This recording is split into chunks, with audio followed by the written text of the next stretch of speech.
I hope everyone had a great Christmas, and I'm sorry my gift for you is late, but here it is, the PC gaming hardware news. And you know what? It'll be great even if it's a few days after Christmas. I don't know about you guys, but I took a couple days off of posting videos. I guess you might not post videos anyway, but I enjoyed some time with family and some extra gaming time. I finally finished Baldur's Gate 3. Been playing that off and on since launch. Fantastic game, but wow, is that a long game. As you know, as somebody who, I think when you're younger, you want games to be really long because maybe you can only buy a couple of games per year. But as you get older, maybe you have enough money to buy all the games you want, but you don't have the time to actually play them. My Steam backlog is incredible. Anyway, let's get on with the actual news here. Leaked Mod lets you enable AMD FSR 3 frame generation in any FSR 2 game, supports both AMD and NVIDIA GPUs. Now, first of all, I want to mention that I do not like people leaking a paid mod, although I also don't like paid mods in the first place, and I'll talk more about all of that in just a second, what's going on, but a little bit of background what's going on here. So AMD's FSR 3 frame generation recently went open source. When that happened, there was quickly a free mod, which I've even tested out on the channel, which allowed FSR 3 frame generation to be modded into any game that had DLSS 3 frame generation. But then that only let NVIDIA users actually access FSR 3 frame generation. So some of the comments on my video about this I've been looking at are frustrated AMD users saying that it feels kind of frustrating, or I don't know if this is a proper use of irony, but ironic that AMD's frame generation was getting more support, I mean, unofficially through mods, but more support for NVIDIA users than it was for AMD users. So I'm bringing it to your attention that there does exist a mod that allows FSR 3 frame generation to be modded into any game that has FSR 2 support, which then would work on basically any GPU. Now, I want to bring up again, though, that it's being reported that this, so this was a paid mod. Now, I don't particularly like trying out and advertising paid mods on my channel, which is one reason why I haven't posted this yet. And whether, you know, paid mods are a good or bad thing, that's kind of beyond the scope of this video. What I do definitely think is a bad thing is people leaking somebody else's work that they did have paywalled, but that did actually happen. So I'm just more reporting that this is out there. But again, I don't know whether or not I would want to test this out on the channel. We'll see what happens, but I really think that what will happen is this kind of thing will become more common, and hopefully there'll be some actual free versions out there. But yes, there is FSR 3 mods into FSR 2 games. Those mods are available. Now, just like with the other one, modding it in to replace DLSS 3 frame generation, there can be issues with it not working properly in every game, and this is not a full developer implementation, so there can be issues. There can be image quality issues, crashing issues. It's not quite the same thing as getting official support, but a lot of people seem to have interest in these mods, so I'm just throwing that out there, and all my sources will be in the video description. Anyway, what about other AMD GPU news? Are we going to be getting some more AMD RDNA 3 GPUs out there? Well, we're seeing a regulatory filing hinting at RX 7600 XT. Currently, we have a 7600, but we don't currently have an XT version of that card. An RX 7700 without the XT. Again, currently we have a 7700 XT, but not the non-XT version. And a non-XT version of the 7800. Again, currently we only have an XT version. Now, I honestly am not going to put a lot of stock in this rumor. I'm just throwing this out there. It's not technically a rumor, I guess, because what it is a regulatory filing. A regulatory filing with the EEC, that is the Eurasian Economic Commission, showing some GPUs with these model names being filed. But just these being filed doesn't necessarily mean they're actually going to launch. Now, who's even doing the filing? It is a subsidiary of ArcTech, and maybe you haven't heard of ArcTech. They do have some RX 6600 and RX 500 series GPU coolers out there. One of their subsidiaries is filing these, so I would hardly put this on the, like, this is for sure incoming side of things. I would put this more down in the some cooler model manufacturer just happened to file some names that are likely to possibly occur at some point. And so it's a reasonable thing to file for, even if they don't end up ever actually coming out. So anyway, I think I'd want to see a lot more info about these from other sources rather than just this regulatory filing before I put too much stock in that. Now, in other AMD news, we have AMD to begin disclosing Ryzen Zen 4C clock speeds and list missing core counts on official specs page. So this is a Tom's Hardware article, and they did get a direct quote from AMD. What this is getting at is in some of AMD's newer mobile chips, there's a mixture of Zen 4 cores and Zen 4C cores, and these are not quite the same thing. Doesn't seem to be quite as drastic a difference as what you get from Intel with their like P cores and E cores being extremely different. But the Zen 4C cores are different. They don't necessarily clock the same, and they also they have a lot less area. Now, to do that, I think they're losing some of the L2 cache. They're losing some cache space and some other features. They're not quite the same thing, but AMD's official product pages haven't always made it extremely clear what those differences are. Now, AMD, I believe, did give Tom's Hardware a direct quote regarding this. They said, "We're not trying to create a trend, but we need to check what we disclose and take the feedback going forward, look at both our own approach and competitively how we want to present that." The one thing I'll say in our architecture is that the dense Zen 4C versus the E-core is very different in its capabilities, so we're not trying to describe those as apples to apples. I don't know quite what they're saying here, but the point is, just make note that now that we are getting products with Zen 4 as well as Zen 4C cores, that they aren't quite the same thing, don't have quite the same specs, and hopefully there will be an improvement in how those differences are communicated on product listings, etc. And let's just keep rolling with AMD CPU news. Videocards.com is reporting that AMD has launched a Ryzen 7 5700 without a G on it, which is another AM4 platform CPU. We have some initial pricing rumors, at least, for a 5700X3D, which would be, that's kind of a step down from your 5800X3D. So if it's priced in the right spot, maybe that will be more compelling for people, as well as a 5000 GT and some 8000 G series CPUs. So there's a whole bunch going on here.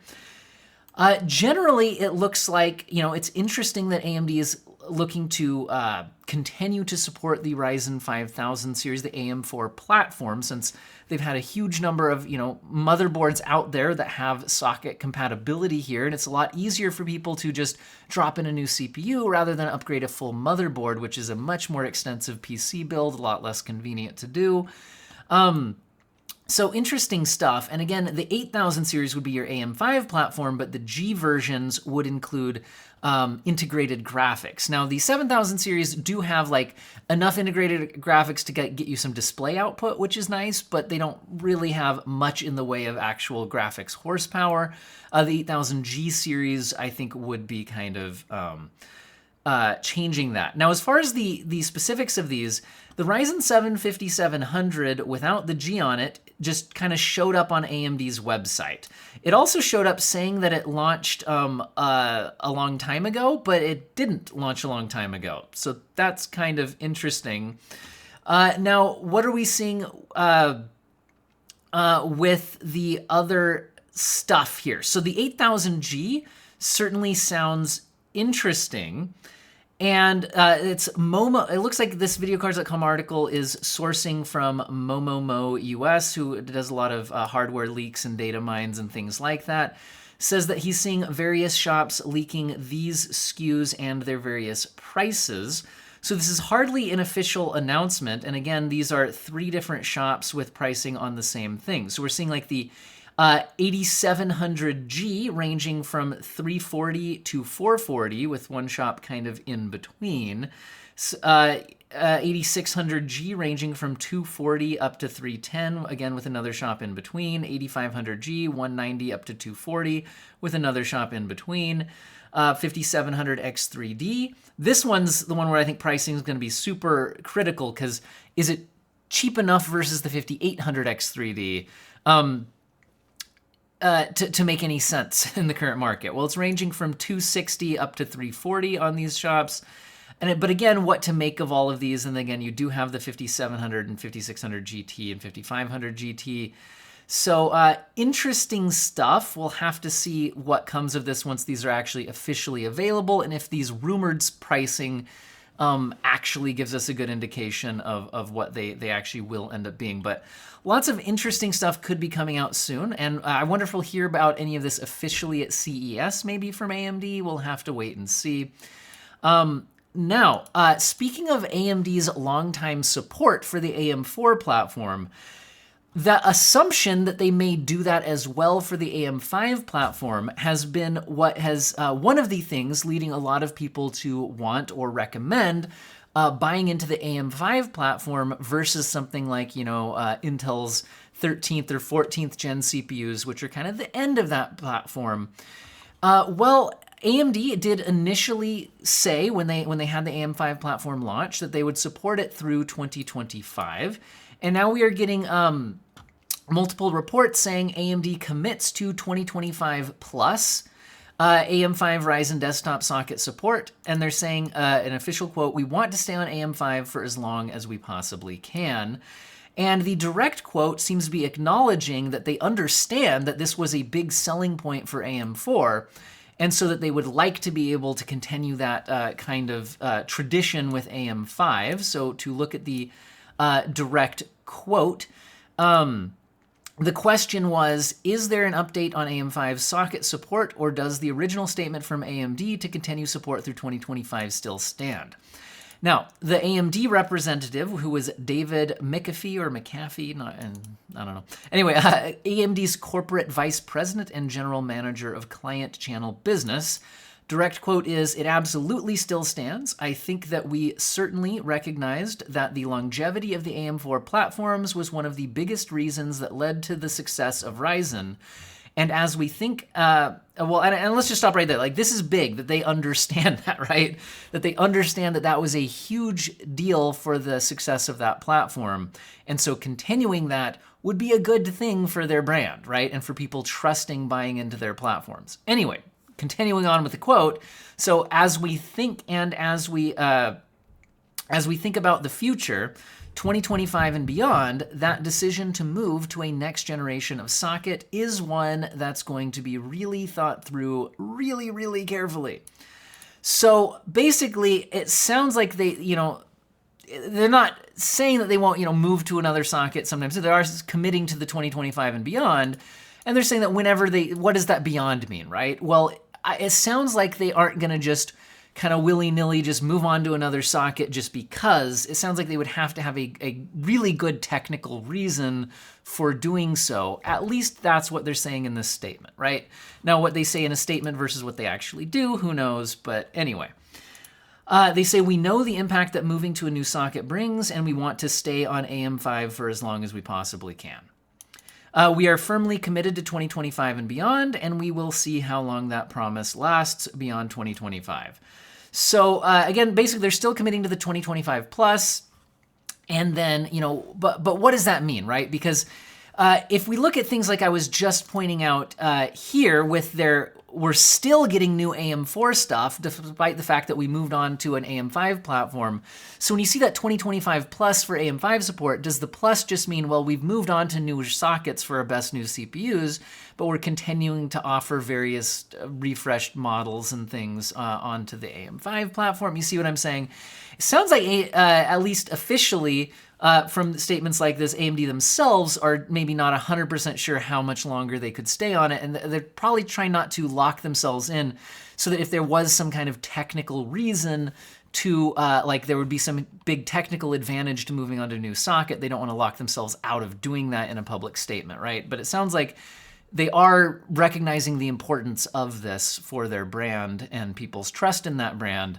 And that's a good thing, at least, even if it's not, 100% guarantee that will go on in 2026, etc.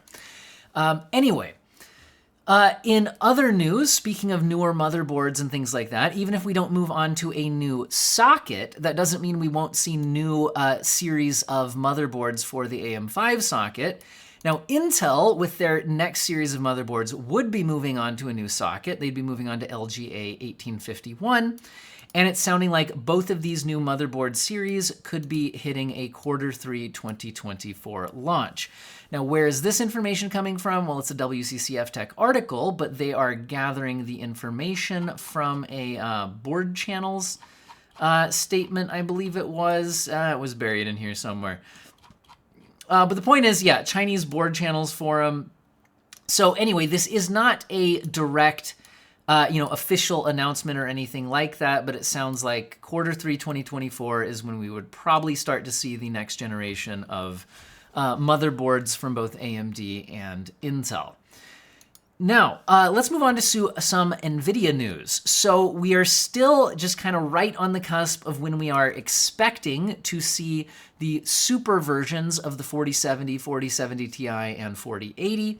Again, it has still not been officially announced, but the common hardware leaker, mobo US, who again had some of the AMD CPU stuff we just looked at, did tweet out product images for an ASUS, it looks like ASUS dual cooler for the 4070 Super. Now, is this official? Is this legitimate? It certainly doesn't have to be. This could be fake, but I will say, we've seen so many leaks now about this that it would be shocking if these weren't actually announced at CES at this point.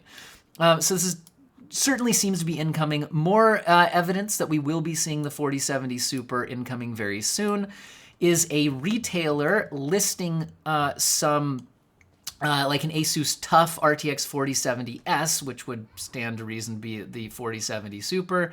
So we're even seeing, now the price on there doesn't make any sense. That must be a placeholder price. But basically at this point, it's looking like 4070 Super is incoming very soon, and it would be absolutely shocking if that wasn't actually the case. Just a reminder for anybody who hasn't watched my previous videos talking about the Super Series lineup. Basically, the 4080 Super is not looking to be a massive upgrade, just a few more CUDA cores. That one will be the last Super card we're expected to get, and that one will be January 31st. Again, this is all rumored, not official. The 4070 Ti Super sounds like the biggest actual hardware update of the Super lineup, and so as long as the pricing doesn't increase along with it, it's the one I'm personally most excited about. But again, pricing could be everything.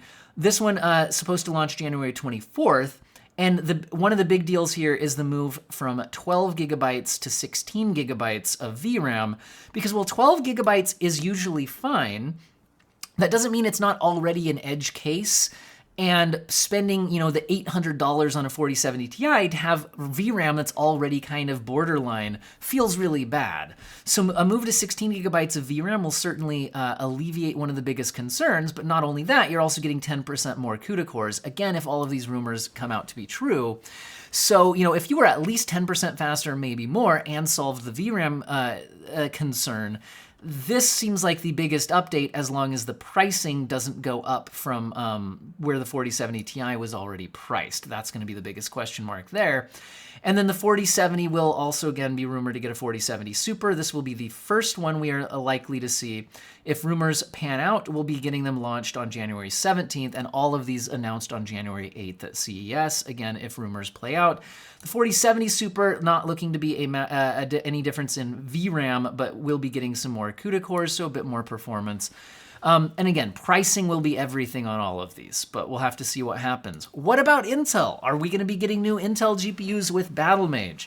Well, we were seeing a bunch of headlines saying Intel roadmap points reaffirms next Gen Arc Xe2 Battlemage discrete GPU launch in 2024. However, there have been updates to this with a response from Intel that actually puts some doubt on the 2024 launch. What do I mean here? Okay, so what was all of this coming from? There was a leaked, I think was this Chinese or Japanese? I can't even tell. But a leaked Intel slide basically pointed to 2024, and that's Battlemage. So 2024 Battlemage, and this wouldn't be anything new. This would just be confirmation that this was still their plan. However, there's some characters after the word 2024. Now, the update to this storyline from Intel right here says that Intel has clarified that the bottom right x-axis label translates as 2024 onwards, and that the slide was meant to show future products without specific timing. So let's be clear, that doesn't mean that the Battlemage isn't coming in 2024. But it also means that this slide is not evidence that it's coming in 2024, if this just means 2024 and beyond, so future products with no specific timeline. And the concerning bit here is that Intel would specifically clarify that translation. Because if they're bothering to clarify that translation, does that mean that internally they're aware that they might not hit the 2024 launch date? That's what has me most concerned, is because if they had just not commented on this, that's one thing. They commented clarifying the translation. Okay, it could just be a translation clarification. Fine. But why bother with the clarification, right? You see what I'm saying?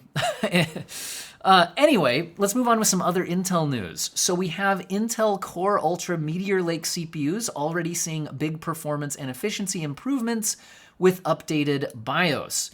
Now, it was interesting to me when the Meteor Lake CPUs first launched, it seemed like some review outlets had better performance than others, and these are laptop chips, so sometimes that just comes down to which laptop you have it in. What is its cooling solution like? That kind of thing. But it seemed like there was more variance than I expected, and this could be pointing it out, where basically they're saying that it looks like there was a BIOS update that has much better power handling and could be improving numbers pretty significantly, which is interesting. It looks like a 12.5% performance increase in Cinebench testing, for example, moving to the different BIOS revision from up to 203 from 201.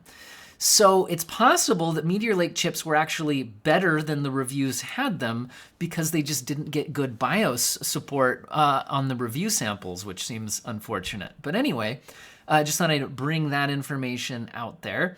In other news, we are seeing benchmark leaks of Intel's entire 14th gen non-K Raptor Lake Refresh 65-watt desktop CPUs. Now, you might be like, didn't Intel already launch their 14th gen CPUs? Yes, they launched the K versions, which are overclockable. Non-K versions are not overclockable, and these are 65-watt parts, which means they could be much more energy efficient, but also might be, not quite as powerful. Now, it's looking like Geekbench scores, which I'm not, I don't love Geekbench results or anything like that. It does look like compared to the 13th gen, there could be, on average, a 10% performance uplift over the 13th gen non-K family. Now, if pricing moves up 10% with it, who cares? I mean, we'll see what the pricing is. Also, note that this is just comparing against Geekbench averages versus this single score kind of leaked results, which are sometimes better than average, right? So I wouldn't make too much out of this, I guess is what I'm saying.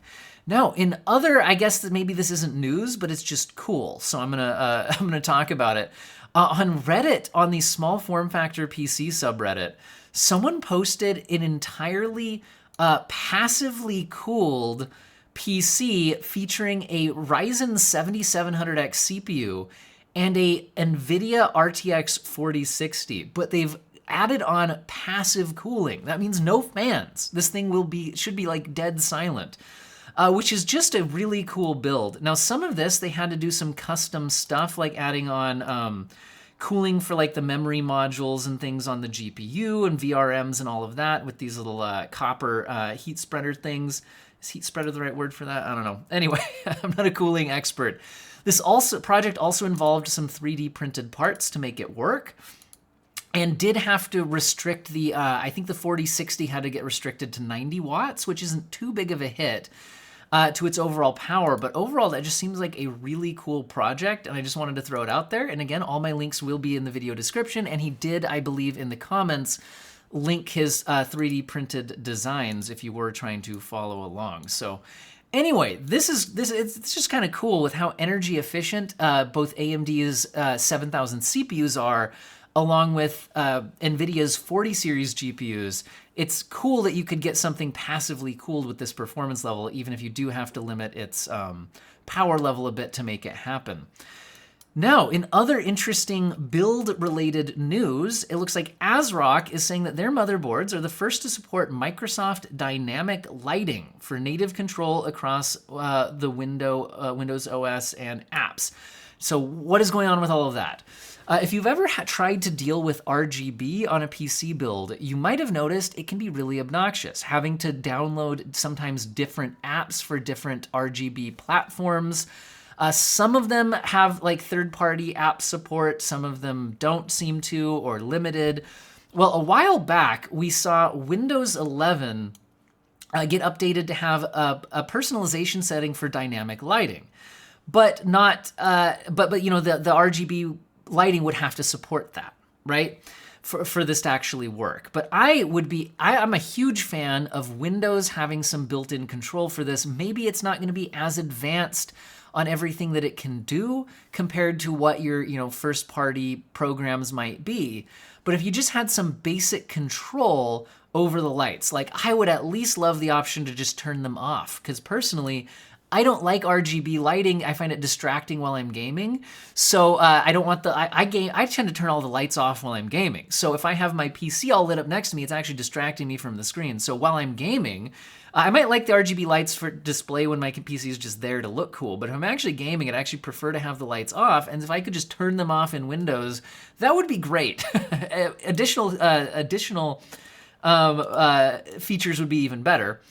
Anyway, so it's looking like with the BIOS update, ASRock Motherboards are claiming to have support for that tool, and I think that could only be a good thing, in my opinion. Anyway, in other kind of PC build-related news, it was reported a week or so ago that Cablemod is doing a planned voluntary safety recall for their Cablemod 12VH PWR angled adapters versions 1.0 and 1.1. So specifically, this is the angled adapters, not the angled cables. So if you had a cable that had an angled adapter on the cable, that's one thing. These are just the adapters that are sold without a cable attached to them. Apparently, safety recall on these. So again, the saga of the 12 VHP power connectors melting and causing issues apparently continues with this voluntary recall, so just be aware of that. Now, in sort of related news, Seasonic is unveiling a 90-degree angled 12V 2x6 power connector cables for next-gen GPUs. And I believe they were also, it might already be used up at this point, offering 100 people the chance to beta test them for free, which is kind of interesting. Now, if you're not using these angled, and why are these angled connectors out there anyway? Well, the idea is, and this is also related to Seasonic a bit, the idea is that when you plug it in, you're recommended to leave at least 35 millimeters of straight cable before a bend occurs. Otherwise, that can put additional tension on the pins, make them more likely to separate a little more than they should, which can increase resistance, which increases heat, which could be factoring into the melted cables that we see continuing to pop up from time to time on the internet. So if you leave the extra space, that's better. Now, these angled adapters and cables would allow you to have that bend happen much closer to the actual power pin, which is important to fit in some cases properly, or even just maybe the look of what you're trying to go for without this long bend, right? Now, on another interesting note, since I already have this article pulled up, Seasonic's guideline for how to get that bend nice it involves a hairdryer. So anyway, if you actually read their Their instructions here: carefully use a gentle heat source such as a hairdryer to carefully heat the area of the cable where you wish to make the bend. So to help make those bends, maybe pull out your hairdryer. Anyway, let's go ahead and move on to other power, slightly different power cable, but ATX 12VO standard. For MSI future B650 motherboards. So motherboards usually use like a 24-pin cable. The 12VO power connector would be smaller. And I think this would go along with their motherboards that would have the connector on the back. Now, you would need a compatible power supply. And when I was looking into why would you even want this, apparently there could be energy efficiency improvements moving to this standard. And it would allow the motherboard to do some of the DC to 12 volt or whatever it is conversion. I'm not good with electricity, guys. Anyway, but it allows some of the conversion, I think, to happen on the motherboard as well as a smaller connector rather than on the power supply, and have some efficiency gains. At least that's the claims. I don't know.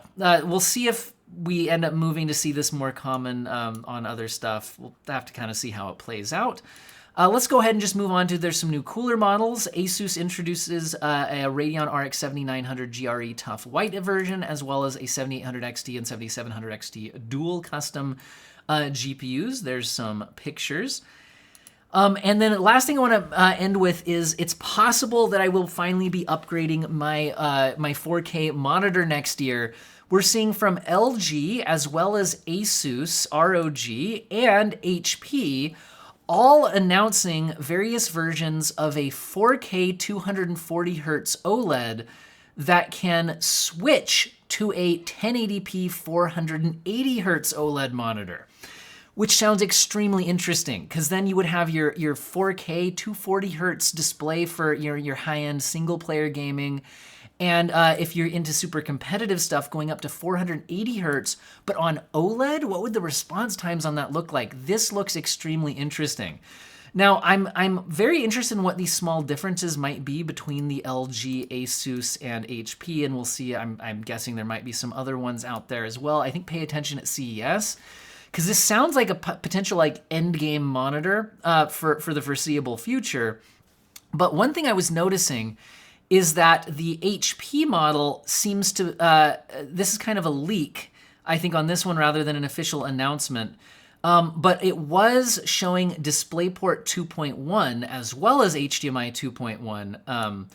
And now it doesn't say what bandwidth on the DisplayPort 2.1, but when I looked into the LG monitor, for example, and you scroll all the way down to the product page, it's showing DisplayPort 1.4 and then HDMI 2.1. Now that might not be that big of a deal, but if the monitors are all basically the same in other features, which I don't know yet, we'll have to see what it looks like on reviews, but if one of them offers the more future-proof DisplayPort 2.1, that's at least something to consider, although if they all have HDMI 2.1, maybe we're fine anyway. I was trying to find differences between these. We'll also have to see if there's different like panel finishes. Some people prefer like a matte finish versus a gloss finish on OLED. Kind of depends on your lighting environment and personal preferences. Anyway, there's a very good chance I will be buying one of these monitors as soon as they are available.